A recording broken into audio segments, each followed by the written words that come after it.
በኢራን ጉዳይ ላይ የሚነጋገረው ኢትዮጵያ የምትሳተፍበት የብሪክስ ስብሰባ ተጀምሯል።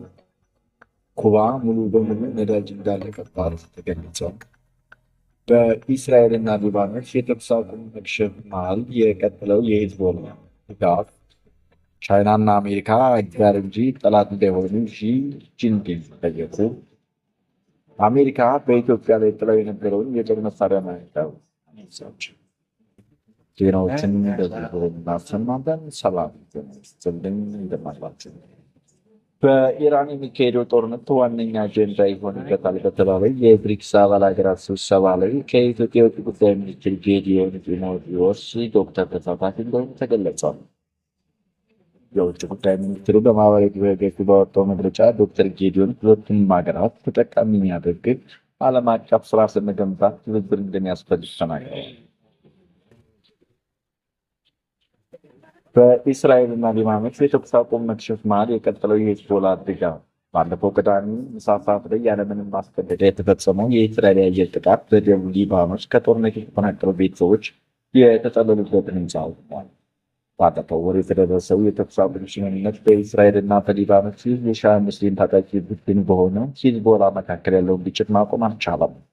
በዚህም የአገሪቱ ክፍል የእስራኤል ጥቃቶች ቀንና ሌሊት እየተፈጸሙ ናቸው። የቢቢሲ ዘጋቢ አካባቢ ሲደርስ የህይወት አድን ሰራተኞች ፍለጋቸውን አጠናቀው ነበረ። በፍርስራሹ አናት ላይ አንድ ሰው በዝምታ ቆሞ የፈራረሰውን ህንፃ ይመለከት ነበረ። ጎረቤቶቹ የተጎዳ ህፃን፣ ብስክሌትና በትቢያ የተሞላ ወይን ጠጅ ቀለም ያለው አሻንጉሊትን አግኝተዋል። በዚያ ቦታ 9 ሰዎች ተገድለዋል። የእስራኤል ጦር የሂዝቦላ አባላት ለወታደራዊ አገልግሎት የሚጠቀሙበት ህንፃ ላይ ጥቃት ማነጣጠሩና አባላቱ አስቸኳይ ስጋት ደቅነው እንደነበር ገልጸዋል። ከዚህ ውጭ ግን ጦሩ ዝርዝር መረጃ አልሰጠም። የሟች ዘመዶች እንደሚናገሩት ተጎጂዎቹ በሰባዎቹ ዕድሜ ውስጥ የነበሩ ሴቶች ልጃቸውና የልጃቸው ባለቤት፣ ሌላ ልጃቸው፣ 4 የልጅ ልጆቻቸውና የ2 ዓመት ዕድሜ ያላት የልጅ ልጅም ልጃቸው ነበሩ። የእስራኤል ጦር በጦርነት ተሳትፎ በሌላቸው ሲቪሎች ሰዎች ላይ የደረሰ ጉዳት ስለመኖሩ ሪፖርቶች እየመረመረ እንደሆነ ገልጿል።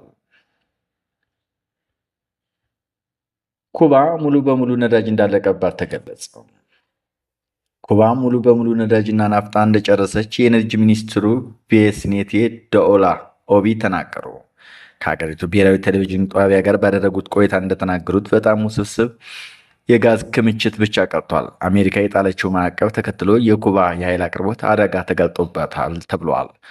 ሮይተርስ የዜና ወኪልን እንደዘገበው ትናንት በተለያዩ የሀባ አካባቢዎች የኃይል መቆራረጥ ያማረራቸው ነዋሪዎች ተቃውሞ ለማሰማት አደባባይ ወጥተዋል። አሜሪካ የኩባ ኮሚኒስት ስርዓት ትርጉም ያለው መሻሻል ካሳየ $100 ሚሊዮን ለሀገሪቱ እንደምትልክ በሳምንት አስታውቃለች። በሆርሙዝ ወሽመጥ ላይ የአሜሪካን ባህር ኃይል እየታፈኑ ያሉት የኢራን ትንንሽ ጀልባዎች። የአሜሪካው ፕሬዚዳንት ዶናልድ ትራምፕ ባደረጉት ንግግር የኢራን የባህር ኃይል ሙሉ በሙሉ አውድመናል ብለዋል። ከኢራን ባህር ኃይል የቀረው መትረየስ የተጠመደባቸው አነስተኛ ጀልቦች መሆናቸውንም ተናግረዋል። እነዚህ አነስተኛ የተባሉት ጀልቦች በምዕራባውያን ተንታኞች ሞስኪቶ ፍሊት የሚል ስያሜ ተሰጧቸው። በወባ ትንኝ የተመሰለው ስያሜያቸውን መጠናቸውና ፍጥነታቸውን የሚያሳይ ነው። ለወራት የኢራን መንግስት በሆርሙዝ ወሽመጥ የመርከቦችን እንቅስቃሴ መግታት ያለው በአነስተኛ ጀልባዎች ነበረ። ኢራን በሆርሙዝ ወሽመጥ የሚደረግ እንቅስቃሴን በመግታት የዓለም ምጣኔ ሀብትና አናግታ አሜሪካ የምትደርስበትን ጥቃታዊ እንድታቆም ጫና ማሳደር ትፈልጋለች። ለመሆኑ እነዚህ አነስተኛ ጀልባዎች ምን ያህል ኢራን እየጠቀሙ ነው? አነስተኛና በፍጥነት ጥቃት የሚያደርሱ ጀልባዎች በኢራን መንግስት ለመጀመሪያ ጊዜ የተሰሩት በአውሮፓውያኑ በ1980ዎቹ በኢራን ኢራቅ ጦርነት ወቅት ነበር። ኢራን እየተዋጋች የነበረው ከኢራን ጋር ቢሆንም ጦርነቱ ወደ ፋርስ ባህረ ሰላጤ መስፋፋቱ አልቀረም። አሜሪካም ነዳጅ ጫኝ መርከቦችን ለመጠቀም ስትል ወደ ጦርነቱ ገብታለች። ከአሜሪካ የባህር ኃይል የተፋለመው የኢራን የባህር ኃይል ከፍተኛ ጉዳት ደርሶበታል። ከፍተኛ አቅም ያለው ሀገራትን ለመገዳደር በሚል አነስተኛ ጀልባዎች የጦርነት አካል እንዲሆኑ ተደረገ። ኢራን ከሚሳኤል፣ ከሰው አልባ አውሮፕላኖች፣ ከባህር ዳርቻ ከሚወነጨፉ መሳሪያዎችና ፈንጂዎች በተጨማሪ እነዚህን አነስተኛ ጀልባዎች የውጊያ ስትራቴጂው አካል አድርጋለች። በኢራን እስላማዊ አብዮታዊ ዘብ የሚመራው ትንንሽ ጀልባዎች ውጊያ ከተለመደው የባህር ፊልም የተለየ መንገድ ይከተላል። የኢራን መንግስታት የሚቃወሙት የዩናይትድ ስቴትስ ኒውክሌር ኢራን ከፍተኛ አማካሪና በቴንሲ ዩኒቨርሲቲ መምህር የሆኑት ተባባሪ ፕሮፌሰር ሳይ ጎላካር የሚወሩት የሚያደናግሩት የሚያጠቁትና የሚያሰናክሉት ጀልባዎች በማለት ገልጿቸዋል። የኢራን እስላማዊ አብዮታዊ ዘብ የአሜሪካን የባህር ኃይል በተለመደው ውጊያ ስልት ማሸነፍ እንደማይችል እንደሚያውቅ ባለሙያው ይናገራሉ። ባህረ ሰላጤ የሚንቀሳቀሱ ኩባንያዎች ለአደጋ እንዲጋለጡና ወጪያቸውን እንዲንር ማድረግ ዋነኛ ዓላማቸው ነው። አነስተኛ ጀልባዎቹ በንግድ መርከቦች አቅራቢያ መተኮስ እንደ ስትራቴጂ ይጠቀማሉ። ባህር ላይ ፈንጂ መጣልና ከተለያዩ አቅጣጫዎች በርካታ ጀልባዎችን ማሰማራት ሌላው ስልት እንደሆነም ተንታኞች ይገልጻሉ። ፈጣን የሆኑት ጀልባዎች የጦር መሳሪያ፣ ሮኬት እና ጸረ መርከብ ሚሳይል ይታጠቃሉ። አብዛኞቹ ጀልባዎች የሚመሩት በኢራን ውስጥ ነው። የተወሰኑ መርከቦች ለአሳ አስገራዮች ጥቅም እንደሚሰጡም ይሰራሉ። በዋሽንግተን የሚገኘው ሃድሰን ኢንስቲትዩት ባለሙያዎች ቡድን አባል ካን ካስፓጉሉ እንደሚሉት ጀልባዎቹ በተመጣጣኝ ዋጋ የሚሸጡና በቀላሉ የሚተኩ ናቸው። ኢራን እነዚህን ጀልባዎች በመጠቀም የንግድ ወታደራዊ መርከቦችን በአነስተኛ ዋጋ እንደምታስፈራራ ያስረዳሉ። የባህር ላይ ሽምቅ ውጊያ ኢራን የምትዝትባቸው መርከቦች ከፍተኛ ዋጋ የሚያወጡ ናቸው። ትንንሽ ጀልባዎች የባህር ላይ ምጣኔ ሀብታዊ እንቅስቃሴ አደጋ ላይ ይጥላሉ።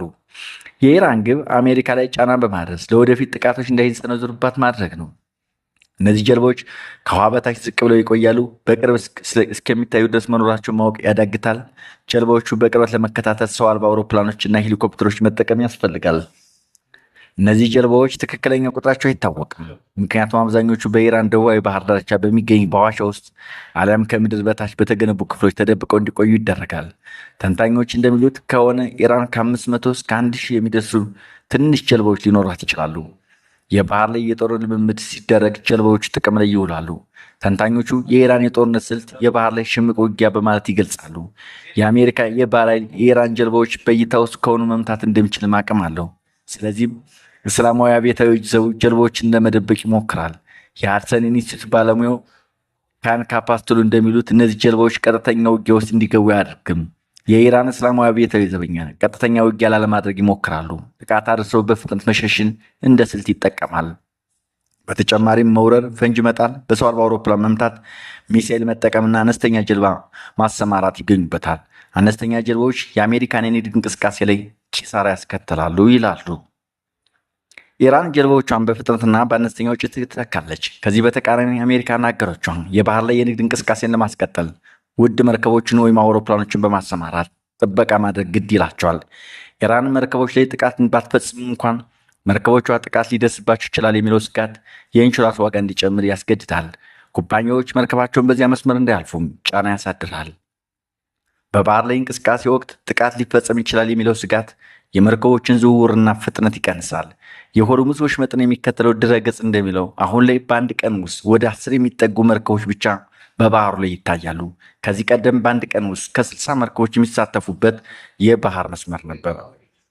የዩናይትድ ኪንግደም ባህር ኃይል እንደሚለው አጠቃላይ የሆርሙዝ ወሽመጥ እንቅስቃሴ መጠን ከዚህ ቀደም ከነበረው 90 በመቶ ቀንሷል። አሜሪካ፣ እስራኤል እና ኢራን የተኩስ አቁም ስምምነት ሲያደርጉ የመርከቦች እንቅስቃሴ መሻሻል ቢያሳይም ከ8 ቀናት በኋላ አሜሪካ ከኢራን የሚወጡ ሸቀጦች ላይ ማዕቀብ መጣሏ ነገሮችን አባብሷል። በሆርሙዝ ወሽመጥ የ3 ሀገራት መርከቦች ላይ ጥቃት መድረሱም ሌላው እንቅስቃሴ የተደነገገበት ምክንያት ነው። የዩኬ የባህር ላይ ንግድ ማዕከል ባለፈው ሳምንት እንዳለው በሰሜን ምስራቅ ኳታር ሸቀጦች የጫነ መርከብ ባልታወቀ የመሳሪያ ፍንጣሪ ተመቷል። በጥቃቱ ምክንያት መጠነኛ እሳት ቢነሳም ሰዎች አልተጎዱም። የኢራን ፋርስ የዜና ወኪል እንደዘገበው መርከቡ የአሜሪካ ሰንደቅ ዓላማ ያለው ሲሆን ንብረትነቱም የአሜሪካ ነው። በሆርሙዝ ወሽመጥ ላይ በተጣለው እገዳ ምክንያት ወደ 1500 የሚጠጉ መርከቦችና 20,000 የመርከብ ሰራተኞች መንቀሳቀስ እንዳልቻሉ የተባበሩት መንግስታት የባህር ላይ ትራንስፖርት ተቋም አስታውቋል። የተፈጠረው የነዳጅ እጥረት በቅርብ ጊዜ ውስጥ ታይቶ በማይታወቅ ቀውስ የተፈጠረ ሲሆን የነዳጅ ዋጋ ከዚህ ቀደም ባልታየ መጠን እንዲንር ምክንያት ሆኗል። ሼር ላይክ በማድረግ ዩቲዩባችን ስለምትደግፉ እናመሰግናለን። ዜናዎቻችን እነዚህ